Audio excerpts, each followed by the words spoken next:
I mean, like, how would you rate it against like some of the Brandon Mull's young adult books, or you know what I mean, like. Yeah, I mean, like it's, Fablehaven. It's definitely not as strong as that. Yeah, I mean that's what I'm saying. Like comics should be like the cutting edge, right? Like the books are good, but kids really want to read comics. Why is the comic the lame, watered down version of the really visceral stories they're getting in the books? Sure. So that's something to think about. Personally, I'm holding out for. I'm blanking on the artist who's doing an adaptation. Oh, I think it might be Hope Larson. It might be someone like that. An comics adaptation of A Wrinkle in Time. That's gonna be the tween girl graphic novel to look for. So anyway, Mystic's got to go up against that. So and they did the Little Prince. Johann Safar did that.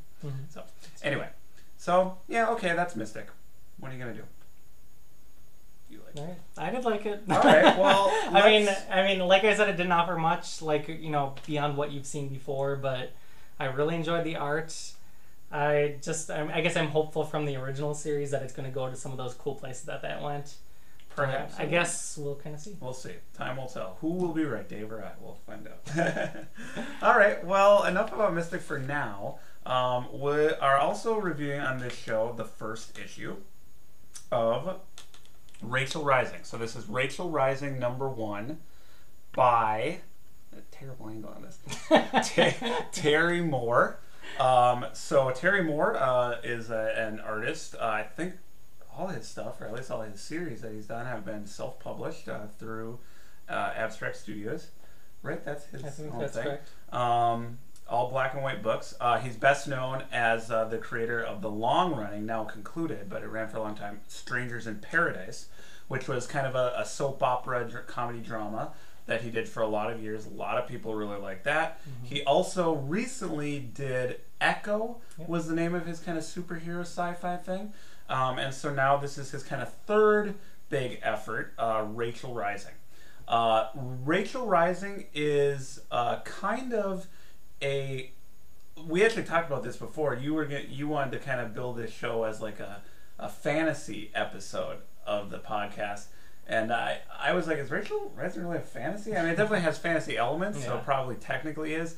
It reads a little bit more like a horror, kind of horror mystery to me.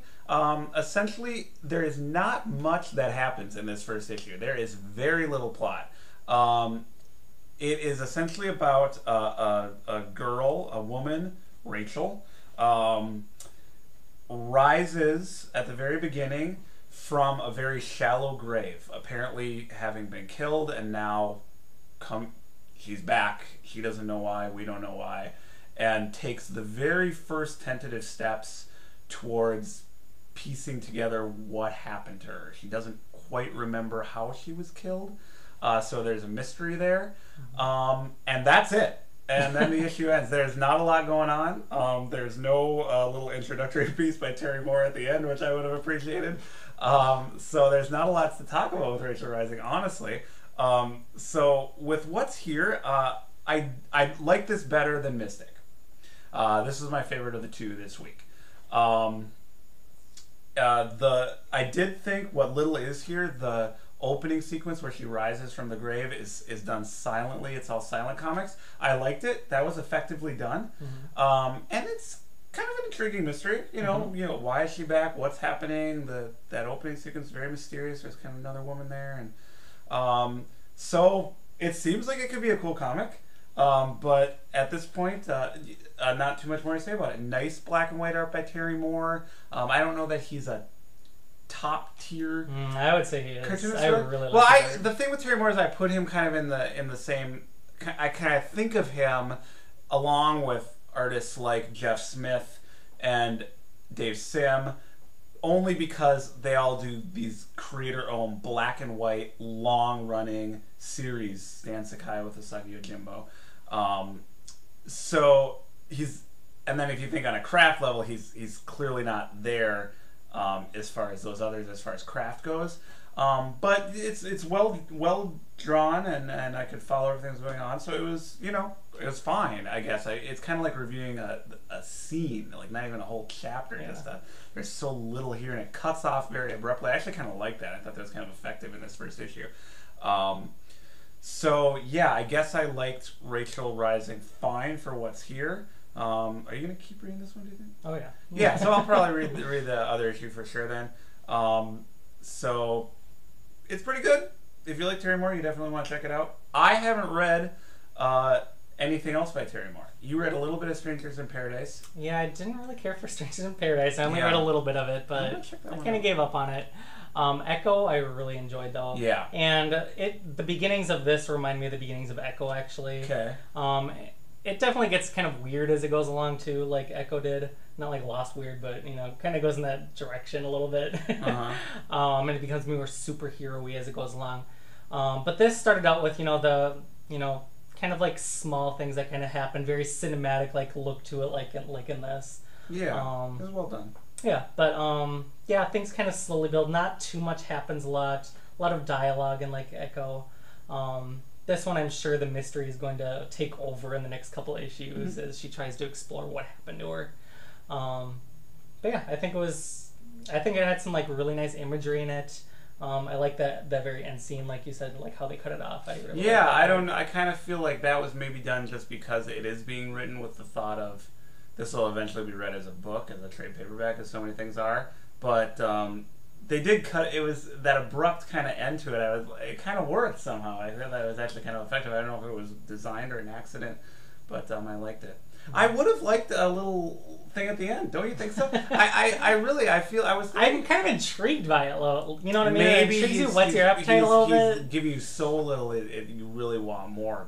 But I did think that. I was like, because I'm a big fan of letters, pages, and comics, and I always like when there's a little extra after the story. I like that. I guess there's not a lot of comics do that anymore, but I always really, really enjoy that. And I just thought, man, this is he's published this, everything about. I mean, there's no like ads or anything in the, it's I just thought, hey, it would be cool. Like, this is my little horror thing, and it's gonna run for this many issues and all this kind of stuff. I don't even know if this is gonna run a long time, or is this a short? I have no idea. We don't even know. We gotta start doing research before these shows. So yeah, it's very slight, I guess. But that's not necessarily a criticism. Although it is $3.99, it costs $3.99. But no, usually I'm not one to complain about that kind of thing.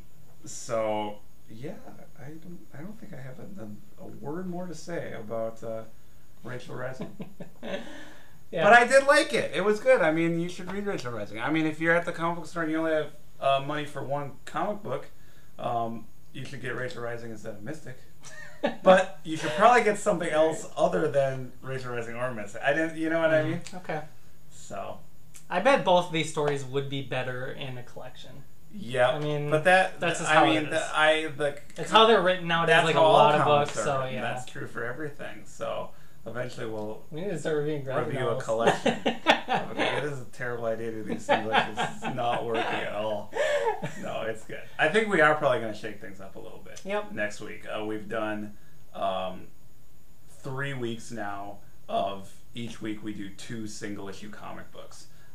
So don't think that that's going to be just the format from now on. We're going to definitely shake things up next week.